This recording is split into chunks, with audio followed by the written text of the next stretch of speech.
थोड़ा सा जिन्हें पीओके के बारे में कुछ नहीं पता है उन्हें जानकारी दे देता हूं। देखो, आप सबको ये तो ज्ञात होगा, भारत 1947 में आजाद हुआ, हमसे एक दिन पहले आजादी का इनके अंदर जश्न का जोश मना, तो ये पाकिस्तान बना लिए। ठीक है, भारत पाकिस्तान का विभाजन हुआ, अलग अलग हो गए।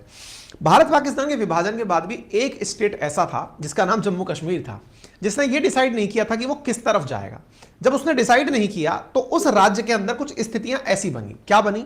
1947 के समय पे राजा हरि सिंह के पास दो ऑप्शन थे, या तो वो भारत जाएं या पाकिस्तान जाएं, या फिर वो कहीं ना जाएं। हरि सिंह इस बारे में फैसला लेने में काफी समय लेते रहे कि नहीं, मुझे कहीं नहीं जाना, जाऊंगा तो फिर मैं स्वतंत्र ही रह लूंगा, ज्यादा ठीक है, चलो कोई बात नहीं, हमने भी कुछ नहीं किया। लेकिन पाकिस्तानियों को लगा कि उनके पास एरिया थोड़ा कम मिला है। ऐसी स्थिति में पाकिस्तान की सेना ने कबीलों का भेष धारण करके कश्मीर में अनाधिकृत रूप से एंट्री शुरू कर दी। यह बात जब हरि सिंह को पता चली कि यार मैं तो अपनी तरफ से ना पाकिस्तान गया ना इंडिया गया, ऐसी स्थिति में भी अगर कोई मेरे यहां चला आ रहा है तो मैं इनसे निपटू कैसे, तो वो भागे भागे भारत में आए। भारत में आकर उन्होंने 24 अक्टूबर 1947 को मदद मांगी। अगस्त में अपन आजाद हुए थे, सितंबर तक उन्होंने आनंद लिए, अक्टूबर में उनकी हालत खराब हुई, भागकर भारत सरकार के पास आए। भारत ने एक ही बात रखी कि हम कश्मीर की मदद तो करेंगे, लेकिन हमारी कुछ शर्तें हैं। क्या शर्तें हैं? शर्तें यह होंगी कि जम्मू कश्मीर को भारत का एक राज्य के तौर पर रखा जाएगा, साथ ही भारत को रक्षा, विदेश नीति और संचार जैसे कुछ हक दिए जाएंगे, बिल्कुल वैसे ही जैसे कि राज्य सूची विषय और केंद्र सूची विषय होते हैं।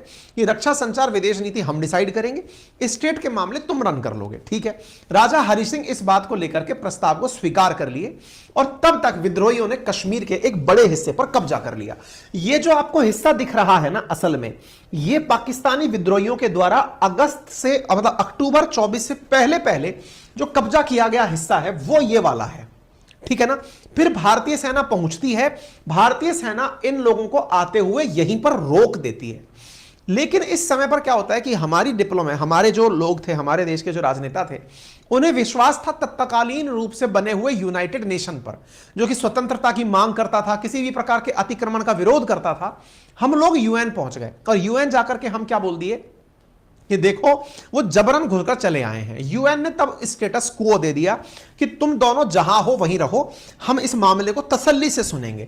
अब वो जो मामला है ना, उसके बाद में ये जो स्थिति आपको दिखाई दे रही है, ये तब से ही लाइन ऑफ कंट्रोल बनी हुई है। मतलब ना कोई इधर बढ़ रहा है ना कोई इधर बढ़ रहा है। ऐसी स्थिति में तब से ये एलओसी और ये पीओके बना हुआ है। ठीक है ना? तो इस पीओके के साथ में फिलहाल स्थिति क्या है कि यहां पर पाकिस्तान सरकार का पूरी तरह कब्जा है। इन लोगों के लिए सो कॉल्ड रूप से इनका शासन कह रखा है, लेकिन सारे निर्णय पाकिस्तान सरकार लेती है। पाकिस्तान इसे आजाद कश्मीर कहकर संबोधित करता है कि आप अभी भी आजाद हो, हम तो केवल आप पर शासन कर रहे हैं। कुछ उस प्रकार का भाव यहां पर इन्होंने इसके साथ किया हुआ है। अच्छा, अब एक इंटरेस्टिंग बात सुनिए। आपके दिमाग में प्रश्न बन सकता है कि भारत इस विषय पर कुछ करता क्यों नहीं है? क्योंकि हमने लंबे समय तक यूएन की इज्जत की है, इसलिए हम यूएन के पास चले गए। दूसरी बात क्या बनकर आती है ना कि भारत अगर फिलहाल कुछ भी करे तो क्या हम कर सकते हैं? अरे सब जरूर कर सकते हैं। क्यों कर सकते हैं? क्योंकि भारत के अंदर जितने भी राज्य शामिल हुए जब हमारा एकीकरण हो रहा था, वो सब इसी तरह के एग्रीमेंट्स के आधार पर ही शामिल हुए थे, इसी प्रकार के एग्रीमेंट्स के आधार पर शामिल हुए थे। दैट मींस जैसे सब राज्य शामिल हुए, ऐसे हरि सिंह का राज्य भी हमारे साथ शामिल हुआ। अब उस पर कोई अनाधिकृत रूप से कब्जा करके बैठा है तो भारत उसे जरूर सुलझाएगा। यूनाइटेड नेशंस में इस बात के ऊपर बहस चलते हुए यहां तक पहुंची कि भाई यूएन कहता है यहां पर जनमत संग्रह कराया जाए। उस समय कहा गया था, जब समय मामला डिबेट में चल रहा था, पाकिस्तान उसी राग को पकड़कर बैठा हुआ है। पाकिस्तान का कहना है कि ये जो इस वाला हिस्सा है भारत वाला, इसमें जनमत संग्रह करा लो। भारत ने उस समय जवाब दिया कि भाई आपने कहा कश्मीर में जनमत संग्रह कराया जाए, ठीक बात है, एक काम करो कश्मीर को पूरी तरह खाली करा दो, फिर जनमत संग्रह करा लेंगे। ये कैसे कह सकते हो कि जो पीओके है उसमें जनमत संग्रह नहीं होगा, केवल इस वाले जम्मू कश्मीर में जो भारत वाला हिस्सा है उसमें जनमत संग्रह होगा? इस बात पर यूएन के अंदर बात बिगड़ गई। इसलिए हम लोग, भारत और पाकिस्तान, कभी किसी की बात मानने को राजी नहीं हुए।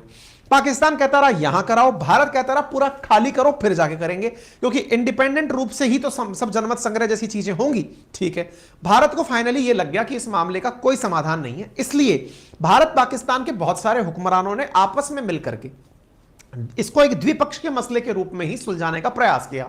लेकिन इमरान खान जब सरकार में आए तो उन्हें अंतरराष्ट्रीयकरण चाहिए था पाकिस्तान का। ऐसी स्थिति में वो कश्मीर को उठा करके अंतरराष्ट्रीय मंच पर लेकर चले गए कि जिस प्रकार से भारत ने आतंकवाद को पूरी तरह दुनिया में बता दिया कि आतंकवाद की लाइब्रेरी पाकिस्तान है, ऐसे ही पाकिस्तान ने कश्मीर का मुद्दा इंटरनेशनल कर दिया, हर मंच पर कश्मीर कश्मीर कश्मीर करके। अब भारत ने भी अंतरराष्ट्रीय मंच को यह बताने के लिए कि कश्मीर हमारा है, G20 की बैठक ही यहां बुला ली कि ये समझ लो ये जगह हमारी है। और G20 की ही एक बैठक में हमारे जो विदेश मंत्री हैं वो ऐसा बयान दे देते हैं जो कि पाकिस्तान को एकदम रास नहीं आता। क्या है, दोबारा सुन लीजिए। उनका कोई G20 से लेना देना नहीं, आई ऑल्सो से उनका कोई श्रीनगर से भी लेना देना नहीं। There is only one issue to discuss on Kashmir, which is when does Pakistan vacate its illegal occupation of Pakistan occupied Kashmir. अब केवल एक ही मसला है जिस पर चर्चा होगी और वो ये कि पाकिस्तान कब पीओके को खाली करेगा। ठीक है ना, इस स्थिति को ही फिलहाल भारत लेकर चल रहा है। ऐसी स्थिति में बहुत ज्यादा बार यह भी निकल कर आता है कि पाकिस्तान के जो पीओके वाले हिस्से में रहने वाले लोग हैं वो भी भारत के साथ ज्वाइन करना चाहते हैं, ऐसे पाकिस्तान के एक्टिविस्ट्स का कहना है। फिलहाल जम्मू कश्मीर के जो उपराज्यपाल हैं उन्होंने कहा है कि अखंड भारत जो है वो जल्दी ही एक रियलिटी होगा और पीओके हमारा होगा।